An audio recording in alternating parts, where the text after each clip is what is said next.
Engines on. 5, 4, 3, 2. Liftoff. We have liftoff with Apollo for the Apollo.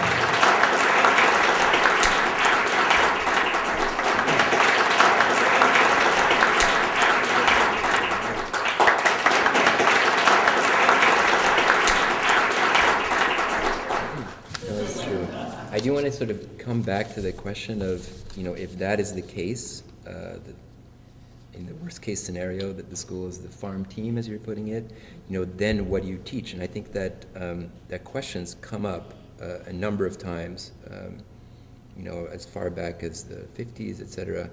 But I did want to move on to maybe throw a question your way, because you told me that you've been here working as a gallerist since 1988, first sort of dealing more with historical art, but not exclusively, and then in 2007 moving on to contemporary art. But at any rate, you've been here long enough to sort of perhaps witness some degree of a shift, of a change perhaps. And I'm wondering how you see things having changed in Los Angeles. And certainly more artists, as Jeremy says, are not only going to school here, but are moving here. And so there's more artists that sort of need to show or need sort of an outlet. And I suppose the title Boom has something to do with that too, just a boom in artists, right? Well, certainly there's a slew of artists here. I don't know if there's at least a dozen MFA programs in Southern California, which yields new graduates every year of, let's just say 120. Half of them have come from elsewhere: Iowa, Alaska, Israel. Those are just the vowels. The consonants are, Denmark, Germany, and so forth. I mean, people are coming here from everywhere. So it is a farm system, the schools, but it's not a very good one, because only a very small percentage will be in a group show at a decent gallery in the first few years, and an even smaller number will have a solo show in the first few years. And the number that'll have a second solo show within the first 3 years is yet smaller. So I don't think school is a good farm system. It's what there is. I mean, I don't look to where someone goes to school. I look to the content of their character. I look for what they do, what they say, who they are. I do see similarities among students at one school or another, and it's interesting, but I always look for the iconoclast. I always am interested in the one who rejects the dogma, who's strong enough to resist, the common speech. But LA is just full of exceptions, and it's no different than doing studio visits in New York. Mexico City's interestingly different, and San Francisco's different, but LA is very much like New York. I don't see much difference, but Jeremy's right, though, that the studio here, I was just visiting someone on Central Avenue, and she pays $400 a month for a very nice studio with great light and tall ceilings, and really great, and I've seen the artists in Bushwick that pay $4,000 or whatever, $2,500 or $3,500. So the pressures are commensurate with the possibilities of results. We have very few galleries here, in spite of what people think.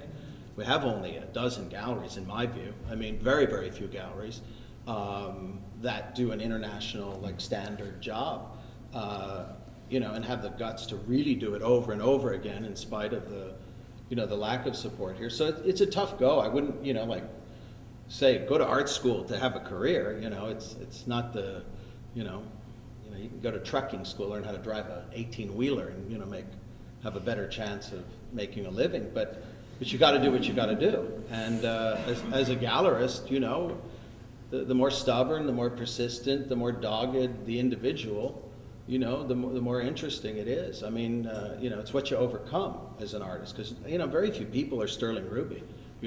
So it's like you make the mold, and that's all there is.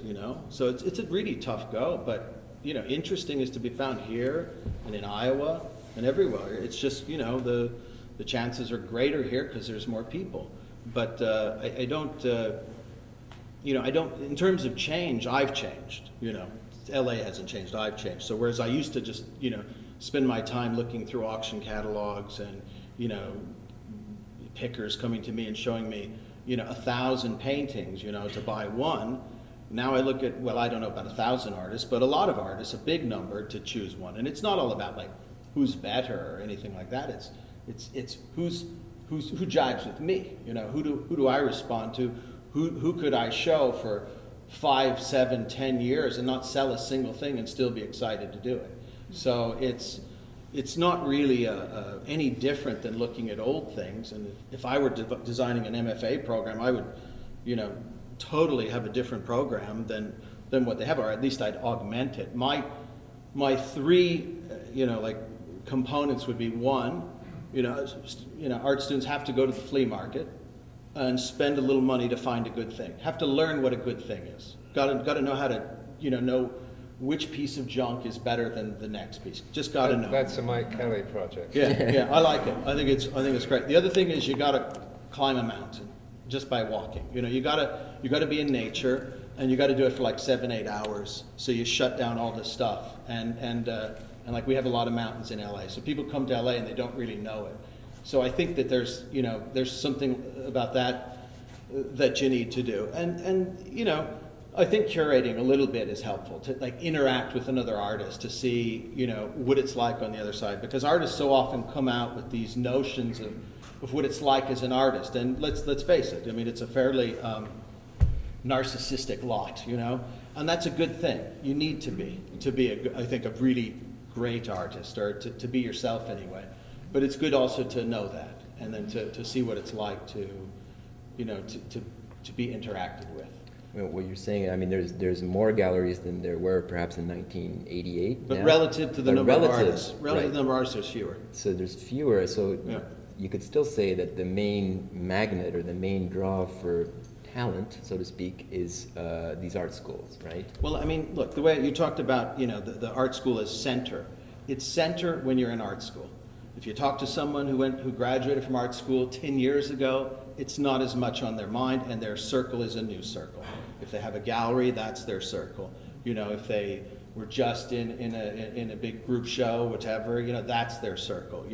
So the circles change, and LA doesn't have like a great support system for artists. The further away you get from art school, you'll see that. I mean, there's not a lot of, like I said, there's not a lot of galleries. There's some nonprofit spaces, but they fund themselves by selling the works of artists at charity auctions. So the more little access of success you get to that, the more times you get asked to donate a work to an auction. That's just the unfortunate thing. So there's there's burdens to navigating through the art world. But I don't think there's I think what's really interesting about LA though right now are the number of artist-run spaces. I mean, good, bad, and otherwise, and that's interesting. Sort of the underground LA is quite interesting. Well, I'll turn that over to you in a sec, but could I just finish this thought I had? So the art school is a destination, it's a community, it's also a support structure. But I'm kind of wondering what else it is in terms of, have you noticed, have you noticed a difference between artists that have a BFA and MFA or that didn't go to school at all? Is there any difference in terms of the work or the person? There is a difference. First of all, the person that's strong enough to resist getting an MFA is interesting, who consciously decided not to, who's like made it their own curriculum to learn. A site like Matt Chambers right now, who went to Art Center in film and chose not to get an MFA, but instead devised a curriculum for himself that would be the substitute, and that was opening an artist-run space. So he curated great shows, he interacted with a lot of artists, and that worked for him. It wouldn't work for everyone, but that worked for him. Or like an artist that's in my program, Michael Decker. Michael went to Cal Arts as an undergrad. He lived on campus, meaning he lived in his studio and he lived in the library. And he's just read a lot. That was his discipline. That worked for him.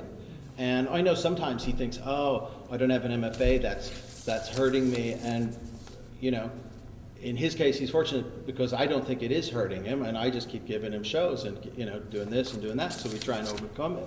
But I don't think there's an absolute that you have to do you know, that there's one pathway. You know, I really like the, you know, the kind of person that's strong enough to resist the expected path. So for me, it can work if the person's got things I like. It's true. There's also a certain kind of strength about going into debt and, you know, that sort of commitment, I suppose, right?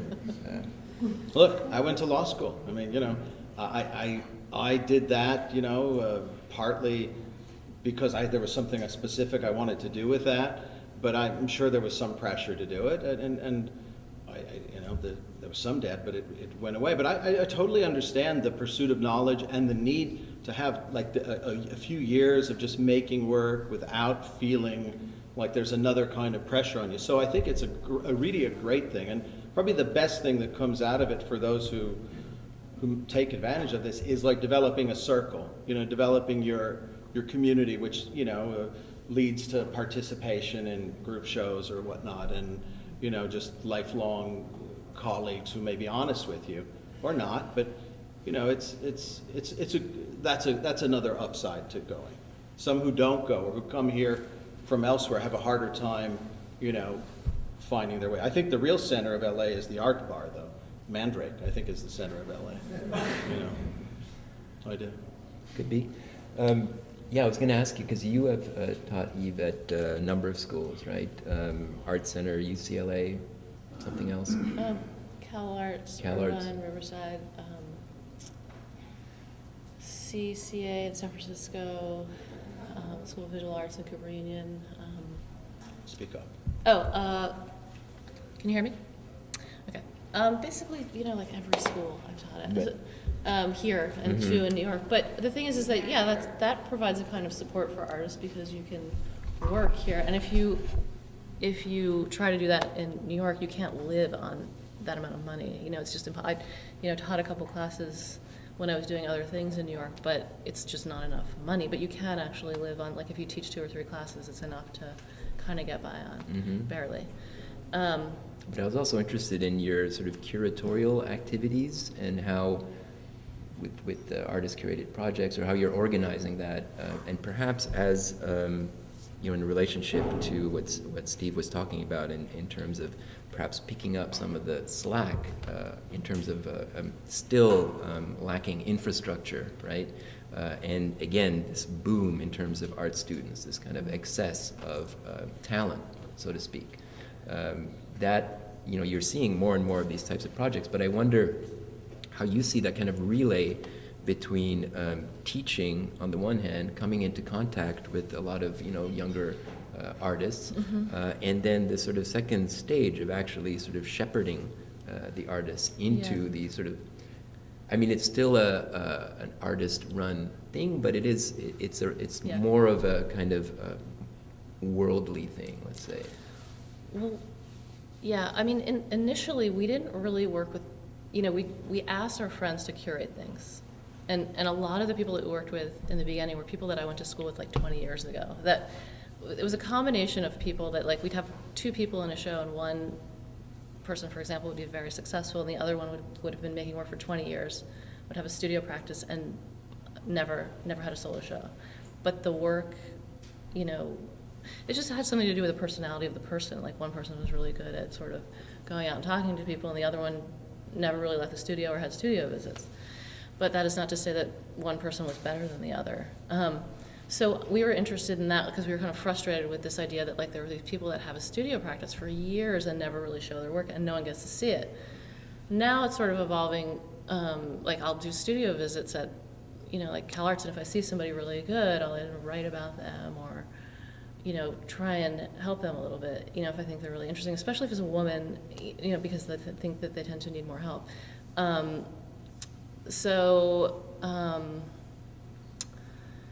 Now, though, you know, I have friends that range in age from, like, late 20s to 50s. But so people, like, the next person that's curating a show is 29, so her friends are just coming out of school, and they're amazing, they're really interesting. So we don't necessarily discriminate, you know, we're not trying to get people that are just coming out of school, but we do want to help people that are just coming out of school if they don't have a gallery, or, but we're also really interested in, you know, people that have been working for a long time without a lot of support. And,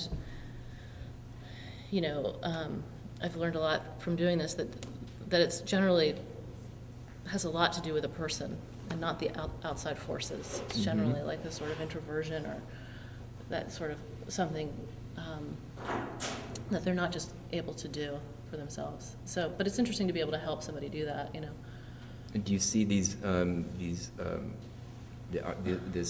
artist curated project as a kind of an extension of school, or something that fully sort of enters into the marketplace, let's say, of art? In terms of the fact that, there's a certain collaborative element, the artists come together and have discussions as to what the show could or might, should be. Perhaps there's even a crit component or a discussion component afterwards.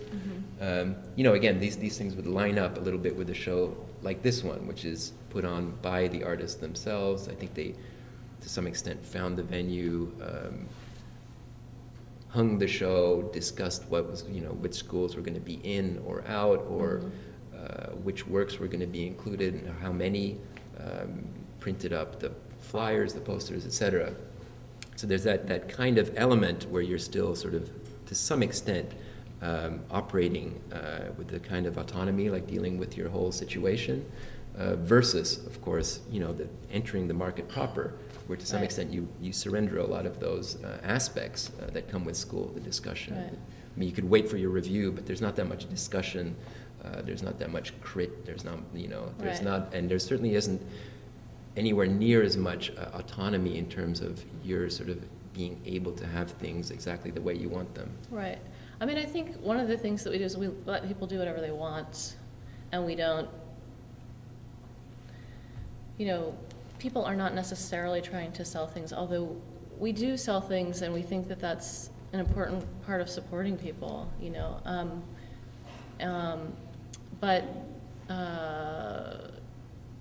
and I do think there is this kind of extension of school. I mean, with the people that I've worked with that I went to graduate school with, when they'd come and stay, because in the first 2 years we did it in my apartment, so people were coming and staying in my apartment, and it was kind of incredible because I would get to have these conversations again about, we'd all talk about our work, and we'd be staying together for like a week. And so we'd really break down what was happening with the show. But I was just involved from the outside, like I'm not necessarily curating, I'm just watching people curate, and I'm picking, sometimes I'm picking the people that are involved. But yeah, that kind of conversation should continue anyway if your friends are your friends from graduate school. But yeah, I don't know, I think that same conversation happens though when you show in a commercial gallery, because you decompress and you talk to all your friends about it ad nauseum because you're freaking out and after it's over. So I think that it's somewhat similar. I mean, another thing is that like occasionally we'll get a review or something, but like we don't really expect that to happen either. So we don't have the same kind of expectations like sales and reviews, and so it's really low pressure because people, and that's why the shows are so good actually, because there's no pressure to sell, there's no pressure to, it's just like the pressure is to make something that your peers think is really interesting, which I think makes for a better show in general.